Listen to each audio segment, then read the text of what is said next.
Kami ada karena semangat kami.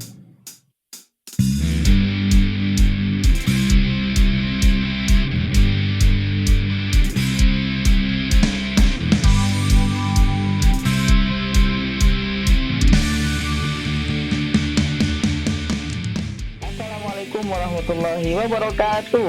Salam Pramuka. Halo semuanya, selamat datang di Podcast Pramuka UIN Jakarta. Podcast yang akan membahas tentang kehidupan mahasiswa, mahasantri, aktivis, dan mahasiswa pada umumnya di UIN Syarif Hidayatullah Jakarta bersama dengan kita Pramuka UIN Jakarta. Bertemu kembali bersama saya Ang Firdaus dan kali ini sudah memasuki episode keempat. Wah, tidak terasa ya. Pada episode sebelumnya kita sudah membahas bagaimana sih menjadi mahasiswa yang akademis tetapi juga aktif berorganisasi atau menjadi aktivis. Nah, sekarang kita akan membahas proses menjadi mahasiswa aktivis.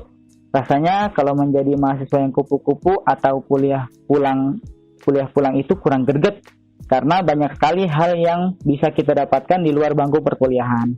Salah satunya dari organisasi. Mau nginfoin juga nih sebelumnya, kalau Pramuka UIN Jakarta sekarang sudah membuka pendaftaran loh. Jangan lupa daftar, ayo jadi bagian dari kami. Kali ini enggak sendirian. Kita kedatangan narasumber, 2 nih kali narasumbernya yang sangat luar biasa dan tidak diragukan lagi jiwa organisatorisnya.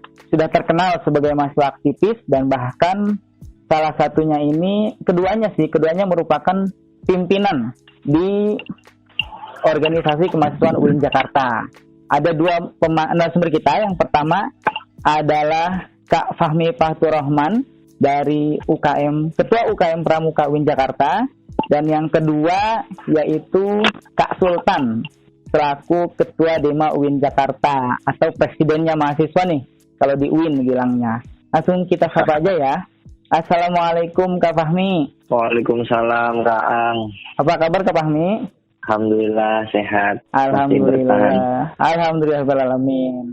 Yang kedua kita sapa juga nih ya. Assalamualaikum Kak Sultan.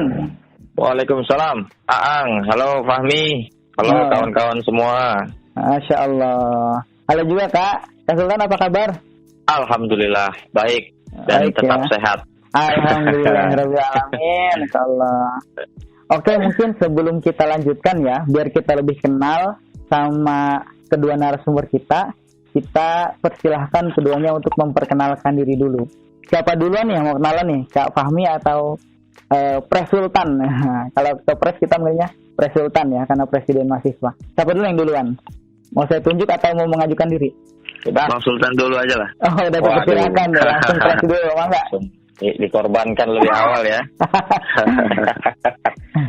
Ya apa ya, perkenalan, nama Sultan Rifandi. Sampai sekarang akibat pandemi belum turun dari Ketua Dema UIN Jakarta yang harusnya sebetulnya sudah selesai. Dan apa ya, sederhananya ya mahasiswa aktif juga, tapi sudah menyelesaikan sidang skripsi jurusan ilmu politik di FISIP UIN Jakarta. Wih, luar biasa. Berarti sudah selesai ya, tinggal nunggu wisudanya aja nih ya. Tinggal wisuda, okay. Iya betul. Mudah-mudahan dilancarkan prosesnya Bang ya. Pres. Amin. Oke, selanjutnya nih buat Kak Fahmi. Kalau Kak Fahmi ini kita punya Kak karena dia dari Pramuka. Kalau Pramuka identiknya dengan Kak. Mangga Kak Fahmi perkenalan. Ya, nama saya Fahmi Fathur Rahman dari program studi Teknik Informatika Fakultas Teknologi. Saat ini berada di semester 7 ya. Makanya ini dihadapkan dengan Pres Sultan ini agak ini nih senior saya soalnya. Wah, orang saya semester 4 kok. Bisa aja. Saat ini menjabat sebagai Ketua UKM. Kalau misalkan berdasarkan SK dari Rektorat. Tapi jika dilihat dari struktural kepramukaan, saya menjabat sebagai Ketua Dewan Rencana Putra. Mungkin itu Kang. Oke, terima kasih untuk Pres Sultan dan Kak Fahmi buat perkenalannya. Selanjutnya nih, karena kedua orang ini adalah organisatoris yang sangat luar biasa, yang merupakan pimpinan dari masing-masing organisasi yang dinaungi, mungkin kita pengen tahu dong gimana sih awal mulanya bisa jadi organisatoris di kampus ya. Pertama, awal mulanya itu masuk organisasi apa dan dapat infonya dari mana gitu. Mungkin dari Presultan dulu kali ini. Kita pengen tahu gimana sih perjalanannya pas jadi mahasiswa UIN dan menjadi anak organisasi. Oke, kalau ini cerita pengalaman berarti ya.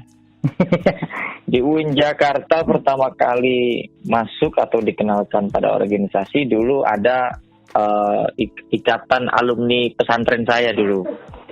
Ikatan pesantren alumni saya itu lumayan banyak ada di UIN Jakarta.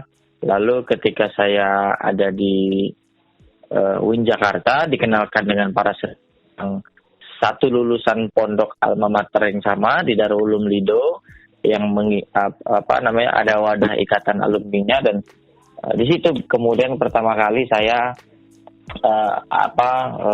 berkecimpung di dalam organisasi. Di internal kampus pun di semester pertama juga saya sudah masuk ke sebuah komunitas lah ya, atau kalau di kampus ada LO namanya. Itu namanya Visip Mengajar. Jadi kegiatannya ada mengajar Sabtu Minggu di lapak pemulung belakang Rumah Sakit Mayapada. Setiap Sabtu Minggu mengajar anak pemulung di sana, mengaji dan lain-lain sebagainya. Lalu kemudian di semester 3-nya juga saya mencoba berkecimpung di dalam internal kampus, yang mana ikut bergabung pada kepengurusan Dema UIN Jakarta 2017. Waktu zamannya Bang Rian sama Bang Imam. Gitu. Lalu setelah itu akhirnya bergabung lagi di Dema UIN Jakarta 2018, dan akhirnya 2019 saya menjadi ketua Dema UIN Jakarta. Gitu. Jadi orang lama nih sebetulnya, ini udah dua tahun sebelumnya udah ikut DEMAU, sekarang DEMAU lagi. Di organisasi ekstranya saya berkecimpung di beberapa organisasi. Di ekstranya saya ikut pada Himpunan Mahasiswa Islam, kemudian juga saya bergabung pada komunitas Taman Baca Masyarakat Kolong di Flyover Ciputat, kemudian juga ada beberapa organisasi-organisasi lain yang memang secara informal bergerak di bidang pendidikan. Seperti itu. Wah, oke, luar biasa banget nih kalau mendengar cerita dari Presultan ini tentang perjalanannya menjadi seorang aktivis kampus kayak ya. Diawali dari ikatan alumni pondok pesantren, kemudian ikut kegiatan ngajar-ngajar pemulung ya, kemudian sampai masuk Dema UIN Jakarta, sampai akhirnya setelah 2 tahun di tahun ketiga menjadi presidennya UIN Jakarta, mahasiswa UIN Jakarta. Luar biasa. Orang lama juga itu kan. Kalau luar biasa. Kan gabung juga di TBM Kak ya? Sama berarti. Pramuka juga aktif sama-sama di TBM. Ya, betul kan, kalau Pramuka kalau nggak salah ada salah satu jadwalnya ya di hari tertentu ada mengajar juga, mengisi di sana. Nah, alhamdulillah saya sejak awal dulu dari itu yang kumuh dulu kita chat gitu kan, kita ikut membangun dari awal lah. Ketika itu sama Kak Devina, sama Kair, sama yang lain-lain. Sampai saat ini sudah sangat bagus kayak TBM ini. Oh iya, udah rumput sintetis semua itu, tidur di situ juga enak banget kayaknya. Iya, wah luar biasa nih. Itu salah satu peran Presultan ini di TBM sangat luar biasa ya. Tukang chat aja sih sebetulnya waktu itu. Siap. Oke, terima kasih Pres. Kita lanjut ke Kak Fahmi nih. Kita pengen tahu juga perjalanan Kak Fahmi sebagai organisatoris, gimana awalnya hingga bisa menjadi ketua UKM Pramuka nih saat ini di UIN Jakarta. Mengenai perjalanan sebenarnya panjang sekali Kang ya. Mungkin tadi juga Presultan menceritakan secara singkat saja dari banyaknya pengalaman Pres gitu. Mungkin saya juga meringkas karena awal dari kenapa saya bergabung dengan Pramuka UIN mungkin berawal dari sukanya di dunia kepramukaan itu, karena saya merasa dengan ikutnya saya ataupun terlibat langsung dalam kegiatan kepramukaan ini, saya merasa menemukan jati diri gitu ya. Jadi saya memulai tertarik mengikuti kepramukaan itu dari SD, tingkatan siaga, SMP Penggalang, SMA Penegak. Nah, ketika masa SMA ini yang menjadi puncak mungkin ya, keasikan ataupun keseruan saya di pramuka. Nah, makanya setelah lulus dari SMA, saya melihat ada UKM Pramuka ternyata di perguruan tinggi. Nah, makanya ketika itu tahun 2017 akhir, saya mendaftarkan diri ke UKM Pramuka dari sekian banyaknya UKM dan melakukan ataupun melaksanakan pendidikan awal yaitu GOAL, gelar orientasi anggota dan latihan waktu itu pada akhir tahun 2017 dan mengikuti kegiatan GOAL lapangan di awal tahun 2018.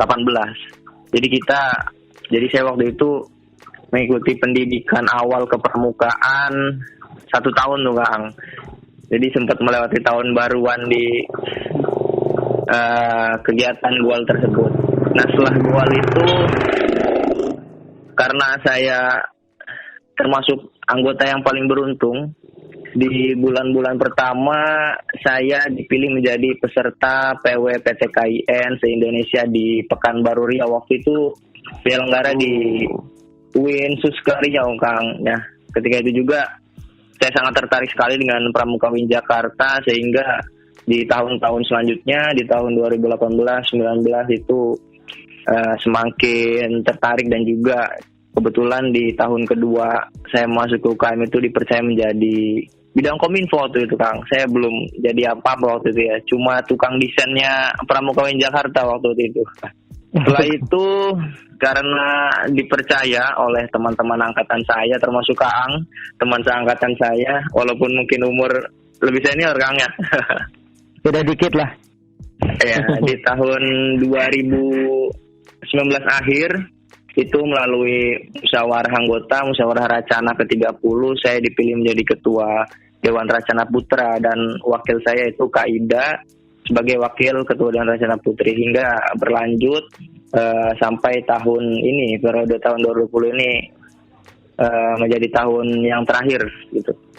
Oke, luar biasa. Itu mungkin Kang. Oke, Kak Fahmi, berarti kalau yang saya tangkap nih lebih kepada memang Kak Fahmi ini berorganisasi masuk pramuka memang awalnya sudah dibentuk dari pramuka Kak ya, seperti itu Kak ya? Iya, mungkin kurang lebih seperti itu. Oke, luar biasa nih mendengar kisah awal dari para narasumber kita, bagaimana awal menjadi seorang organisatoris hingga bisa menjadi orang hebat seperti sekarang ini. Selanjutnya Kak, kita juga pengen tahu nih Kak, buat kedua narasumber kita nih, kita pengen tahu sebenarnya kenapa sih kita harus menjadi mahasiswa yang ikut organisasi atau menjadi seorang organisatoris di kampus gitu. Apa keuntungannya buat kita gitu. Mungkin siapa dulu nih yang bisa memaparkan, mau saya tunjuk atau mengajukan diri atau mengusulkan siapa? Berarti Kak Fahmi sekarang nih gantian yang duluan. Siap. Tapi sama. Siap. Pres, terima kasih banyak. Mungkin langsung Kak Fahmi sudah ditunjuk oleh Pres Sultan. Nih kalau ada senior yang ngomong mau nggak mau ini ya. Jadi kenapa mahasiswa itu harus mungkin dianjurkan ya mengikuti organisasi baik itu UKM, himpunan di tingkat program studi, fakultas maupun universitas. Mungkin jawaban seriusnya Kang, karena spesifiknya pramuka ya, karena yang saya tahu ya dan saya rasakan sendiri itu berproses di pramuka.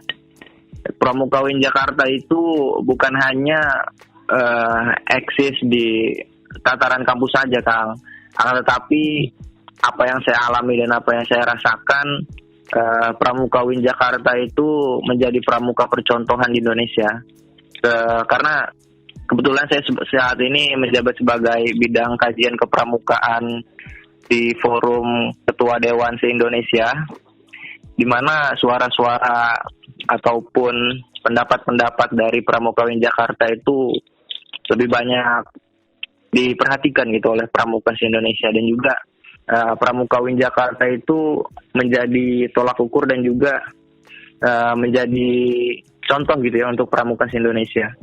Nah, kaitannya dengan mahasiswa, kenapa memang diharuskan ataupun dianjurkan mengikuti organisasi spesifiknya pramuka ya, karena memang untuk pramuka sendiri kita cakupannya bukan hanya regional kampus saja, bukan hanya regional DKI Jakarta saja, atau bahkan Tangerang Selatan saja, tetapi untuk organisasi pramuka, khususnya Pramuka UIN Jakarta ini cakupannya lebih luas ya, yaitu pramuka Indonesia gitu Kang. Apalagi teman-teman pramuka perguruan tinggi keagamaan Indonesia itu memiliki forum komunikasi, yang mana forum komunikasi tersebut tempat diskusi pramuka perguruan tinggi Indonesia gitu Bang. Wah, luar biasa ya berarti Kak Fahmi ya. Jadi kenapa dulu memilih sebagai organisasi, memang karena sudah ada pengetahuan sedikit tentang pramuka UIN Jakarta sendiri gitu ya, dan memang banyak keuntungan yang dirasakan juga Kak ya. Ya, insya Allah. Oke, sekarang kita dengar dari Pak Sultan nih. Kita pengen tahu juga kenapa dulu memutuskan diri untuk menjadi seorang organisatoris hingga sampai saat ini bisa menjadi seorang presiden mahasiswa UIN Jakarta. Dari mana mulainya ya? Gini sih, kalau kemudian kita menggambarkan atau mencoba menjawab pertanyaan kenapa kita harus ikut organisasi. Ketika kita berada di dalam kelas ruangan seperti biasa 6x6, kita akan mendapatkan 3 SKS dari satu orang, misalkan dari satu dosen. Tapi ketika kita berorganisasi di luar kelas, di sana ada ratusan SKS atau bahkan ribuan SKS yang tidak dipelajari di dalam kelas. Sebab ketika kita memiliki kelas-kelas yang lain selain kelas yang ada di kampus, artinya ada kelas kedua yaitu di dalam organisasi, di sana kita akan mendapatkan dosen bukan yang seperti wujud manusia seperti biasa, tetapi kita akan diajarkan langsung dari experience dan eksperimen. Ada pengalaman dan ada percobaan di sana. Artinya semua kumpulan tumpukan buku yang kita baca, yang kita pelajari di kelas, itu ya kalau lagi tidur di kelas ya lupa, nggak dapat apa-apa. Kalau kita nggak memperhatikan ya lewat gitu aja.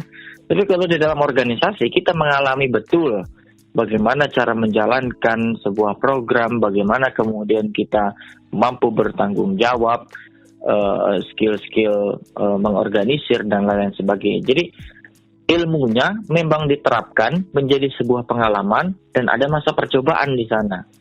Gitu. Jadi ada beberapa nilai plus yang tidak didapatkan di dalam kelas, tapi itu bisa didapatkan ketika kita di luar kelas. Meskipun ya silahkan aja kalau memang betul tadi tidak ada keharusan untuk mengikuti sebuah organisasi, tetapi bagi saya ini kan sunnah lah ya, ibarat kata sunnah mengikut organisasi. Tapi bagi saya mengikuti organisasi itu hukumnya sunnah muakkad gitu, tidak bisa diwakilkan gitu. Tidak bisa diwakilkan dan memang harus kita jalankan. Sebab dunia ini terlalu sempit kalau hanya melihat jendela dari dalam kelas yang ada di kampus. Kita juga mesti melihat keluar jendela-jendela lain yang bisa menambah wawasan, pengalaman, dan lain-lain sebagainya. Wow. Begitu. Insyaallah, luar biasa Kak Sultan ya. Yang saya tangkap pertama bahwa kalau di kelas kita hanya dapat 3 SKS, di luar kelas, di organisasi kita bisa dapat ratusan SKS ya Kak Sultan ya. Betul. Dan mungkin yang akan saya kutip yang tadi, terlalu kecil melihat dunia kalau hanya dari jendela kelas ya. Tapi kalau di luar dari organisasi kita bisa melihat luasnya dunia ini. Luar biasa nih jawaban dari. Karena jendela di SC kan masih lebar tuh, jadi enak juga.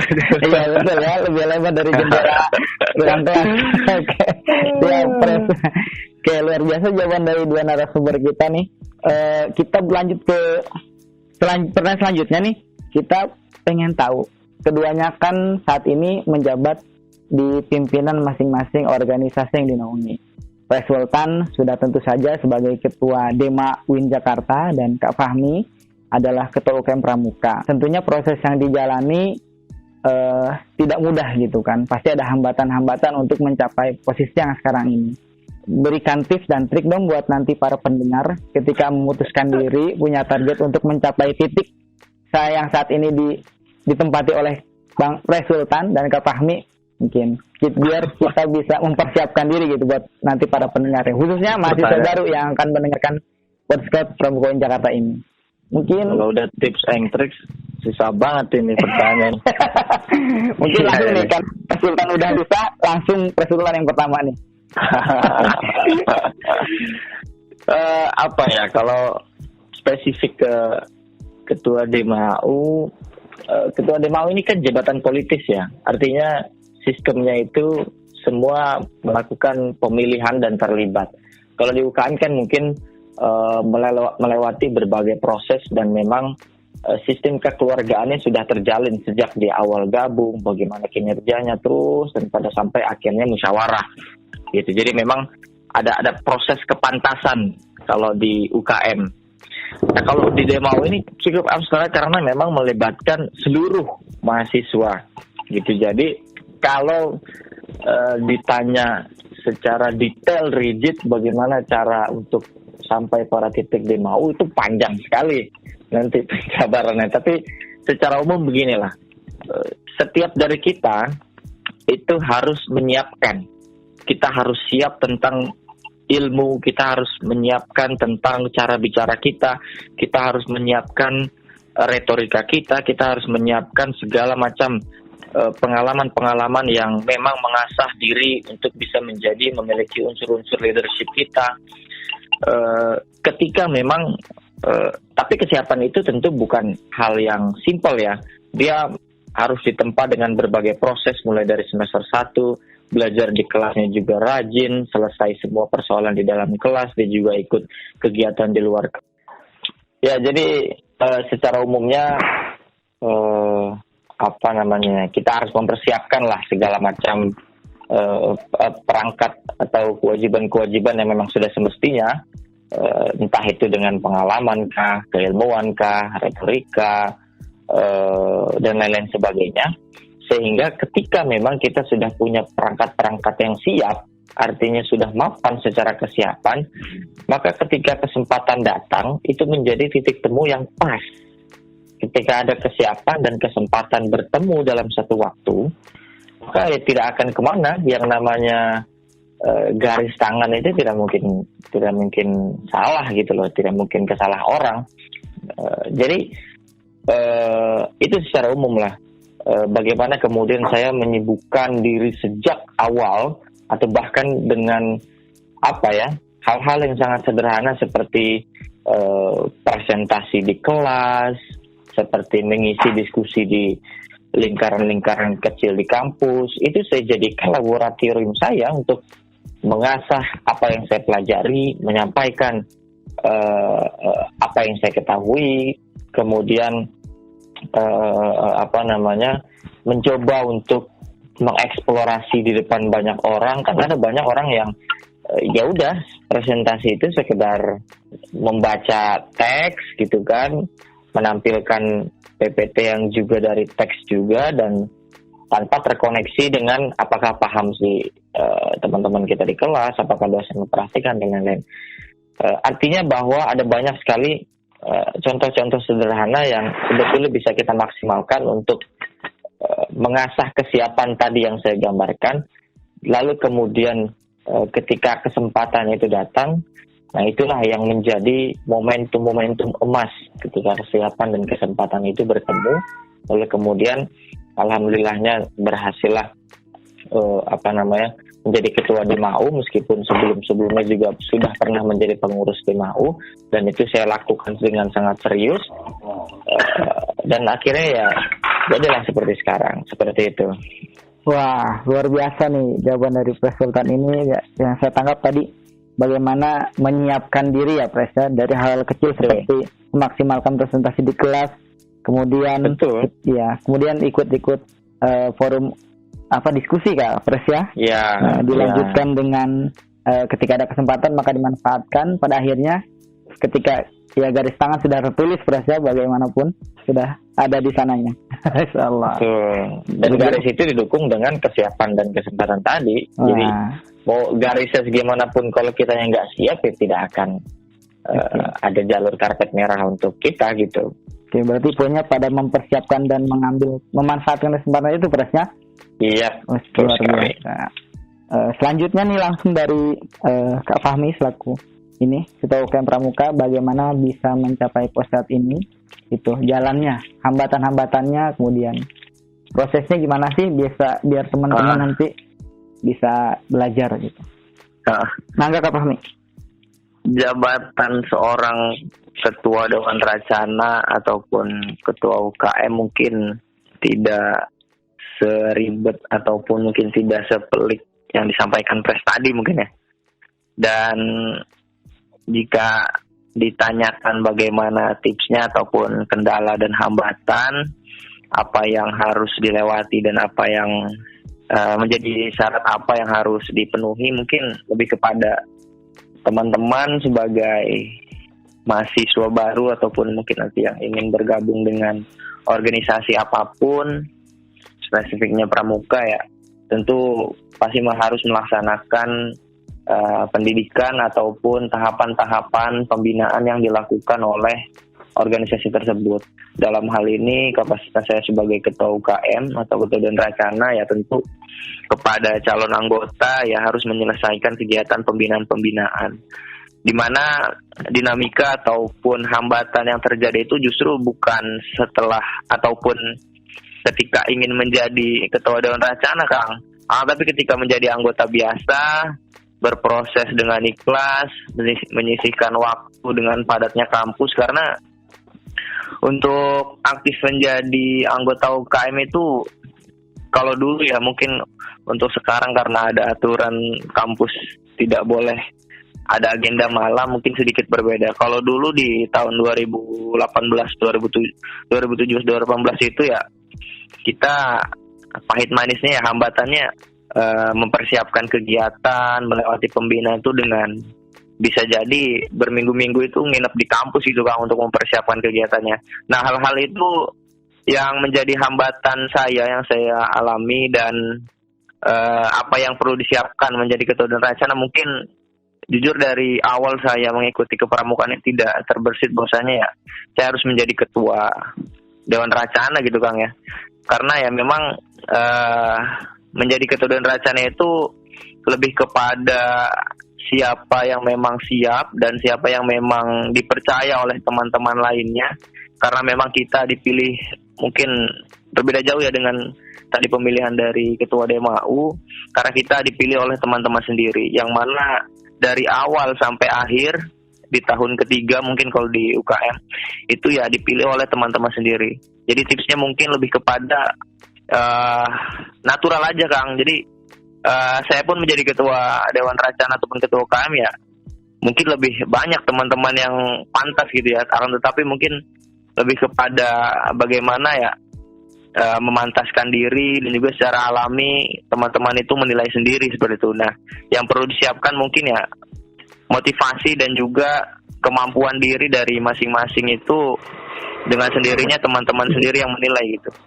Oke, luar biasa berarti. Apalagi tadi pertanyaannya, cukup? Sudah terjawab semua Kak Fahmi pertanyaan itu. Iya. Oke, tadi lebih pertama tuh motivasinya Kak Fahmi ya. Kalau di UKM mungkin motivasi dan bagaimana menjalin perjalanan secara natural gitu, tidak ada sifat-sifat yang tidak dibutuhkan gitu ya Kak Fahmi ya. Dan yang terberat itu kalau berproses di UKM lebih kepada melewati dari awal sampai selesai masa pembinaan ya. Kalau di pramuka itu yang berat Kang, mungkin ketika sudah jadi pengurus, ketika menjadi kalau di pramuka itu menjadi teman-teman dewan, itu mungkin lebih kepada tanggung jawab kita untuk melaksanakan tugas bidang, tugas kedewanan dan lain-lain. Jadi yang terberat itu ya niat kita di awal, mulai dari nol lagi. Kalau mungkin misalkan teman-teman nanti calon anggota pramuka di SMA-nya sudah menjadi senior mungkin lah ya, bisa dikatakan. Atau sudah menjadi ketua malang melintang di dunia penegak, Nah, ketika di Pramuka UIN Jakarta mulai dari nol lagi. Nah, itu hal yang terberat yang harus teman-teman selesaikan seperti itu di pendidikan awal di UKM itu. Baik, Mungkin itu, Kang. Siap. Berarti dari niat awal harus benar-benar dikuatkan ya untuk bagaimana bisa menjadi seorang anggota UKM hingga pada titik puncak teratas menjadi pemimpin di UKM tersebut ya. Luar biasa, Kak Fahmi. Mungkin ini jadi pertanyaan terakhir nih buat kedua narasumber. Tentunya kedua narasumber ini melihat background organisatorisnya, yang satu Kak Pres Sultan menjadi seorang pemimpin di DEMA dan Kak Fahmi menjadi pemimpin di UKM Pramuka. Secara rinci saya yakin teman-teman para pendengar podcast ini pasti akan sangat tertarik untuk bergabung di organisasi ini mungkin. Saya minta dipaparkan cara-caranya untuk bergabung di entah di DEMA ataupun di UKM gitu. Mungkin siapa dulu nih yang ini? Mungkin Kak Fahmi ya. Karena tadi Kak Sultan duluan, Kak Fahmi silakan boleh duluan. Tahapan ataupun mungkin mekanisme dari Pramuka UIN Jakarta, karena organisasi UKM itu berbeda-beda, Kang ya, mungkin tahapannya. Mungkin kalau spesifik di Pramuka kita telah membuka open recruitment mengingat dari bulan ini, akhir bulan Agustus sampai bulan Oktober, Kang. Jadi segala informasi itu bisa teman-teman ataupun pendengar lihat di Instagram kita @pramuka UIN Jakarta, di mana nanti teman-teman bisa melakukan pendaftaran dan juga pendidikan awal untuk menjadi seorang warga Racana ya kalau misalnya, ataupun menjadi anggota Pramuka mungkin. Itu teman-teman bisa mendaftar, dan setelah itu kita akan melaksanakan goal kampus dan juga goal 8. Tapi karena pandemi kita masih mengonsep ya kegiatan goal yang biasanya kita kegiatan di alam bebas, biasanya kita kegiatan di ruangan, tapi kita masih mengkonsep kegiatan seperti apa agar tetap menarik gitu ya untuk kegiatan goal kampus tersebut. Nah, setelah itu teman-teman pendaftar nanti akan diisi kegiatannya sampai kegiatan goal kampus tersebut, dengan nanti di bulan September kita ada kelas online untuk teman-teman calon anggota Pramuka UIN Jakarta, dan selanjutnya di insya Allah bulan November kita akan melaksanakan goal kampus online perdana di tahun ini, mungkin seperti itu, Kang. Oke, berarti proses tahapan yang pertama tuh kepoin dulu di ini ya, kayak di Instagram Pramuka UIN Jakarta. Setelah itu nanti bisa ikuti langkah-langkah di situ, Kak Fahmi ya. Oke, selanjutnya nih buat Sultan, untuk bisa jelaskan gimana sih kalau misalkan mau gabung jadi anggota atau pengurus di DEMA UIN Jakarta. Karena Pres Sultan ini udah sangat matang di DEMA nih, sudah dari awal ya, dari sampai tahun ketiga nih hingga jadi presidennya mahasiswa. Mangga, Pres. Ya kalau secara teknis tentu nggak beda jauh ya. Ada nanti kalau misalkan ada setelah pemira selesai, nanti ada pengurus atau ketua DEMAU dan wakil ketua DEMAU yang baru. Bisa dilihat kapan opreknya, kapan wawancaranya, itu diikuti dan diyakinkan bahwa memang pengalaman dan kapasitas kita itu bisa berkontribusi di dalam kemajuan DEMAU secara umum di Jakarta. Tapi mungkin lebih ke filosofis lagi bahwa secara umum bebas, gak mesti di DEMAU atau gak mesti di Pramuka. Jadi secara luas di organisasi manapun itu bisa menjadi pilihan yang baik. Entah itu organisasi yang ada di dalam kampus, entah itu organisasi di luar kampus. Jadi jangan mempersempit makna bahwa aktivis itu adalah mereka yang sekedar aktif di dalam lembaga kampus atau aktif yang ada di organ ekstra di sekitar kampus. Barangkali ketika memang si mahasiswa itu kupu-kupu tetapi memiliki organisasi di rumahnya kah atau di lingkungan lain, itu juga kita bisa sebut sebagai aktivis gitu. Jadi aktivis bukan sesempit yang mungkin kebanyakan dari kita maknai gitu loh. Jadi penghakiman bahwa kuliah pulang dulu mulu lu gitu kan. Siapa tahu dia punya kesibukan yang juga lebih aktivis dari kita yang ada di kampus ini gitu. Jadi saya ingin katakan bahwa silahkanlah cari kelas-kelas lain di luar kelas di kampus. Terlebih sekarang kelasnya ada di dalam handphone, kelas virtual, kelas daring. Artinya bahwa kita kehilangan banyak kelas yang mestinya kita bisa temukan banyak kelas di sekitar kampus dan di kampus. Sekarang tantangannya adalah kita harus menjadikan kamar kita adalah kelas kita. Kita harus menjadikan sekitar kita adalah organisasi kita dan mencari kesibukan-kesibukan positif di tengah pandemi yang mengancam banyak nyawa manusia. Jadi ada banyak transformasi yang harus kita lakukan dan tidak mesti diri mau untuk menjadi aktivis, tapi menjadi aktivislah sejak dari diri sendiri dan di lingkungan sekitar. Begitu Kak Ang. Wih, luar biasa. Pemaparannya ya secara teknis mungkin sama semuanya ya, lewat info-info di sosial media dulu yang saya tangkap. Kemudian ini yang sangat menarik nih, di akhir percakapan ini Sultan memberikan pemahaman kepada kita bahwa aktivis itu jangan sempit ya, tapi bukan hanya organisasi di kampus atau ekstra kampus, tapi dimanapun kita berorganisasi maka disitulah kita menjadi aktivis. Dan yang tadi menarik juga opini dari Sultan ya, yang di masa pandemi ini, di masa semuanya daring virtual, jadikan kamar sebagai ruang kita berorganisasi ya Sultan ya. Betul. Luar biasa, insyaallah. Oke, saya rasa nih obrolan ini pengennya sih dilanjut nih, cuma mungkin karena ini harapannya sih ke depan kita bisa ngobrol lagi sama Sultan kita Fahmi. Mungkin karena boleh. Terbatas dengan waktu ya kita untuk podcast kali ini. Waktu dan paket pulsa ya. Bisa jadi persoalannya. Lain kali podcastnya secara langsung nanti kita hadir di studio. Siap. Nanti pokoknya diagendakan langsung mungkin nih. Kebetulan yang ngobrol sama kita kan Ketua Dewan Nasional juga, mungkin bisa diprogramkan. Kita mungkin nanti bisa kita undang lagi lah Sultan untuk berdiskusi. Iya, siap. Mungkin untuk podcast kali ini kita cukupkan ya. Luar biasa, saya ucapkan terima kasih atas waktunya untuk kedua narasumber kita, untuk Sultan dan Kak Fahmi.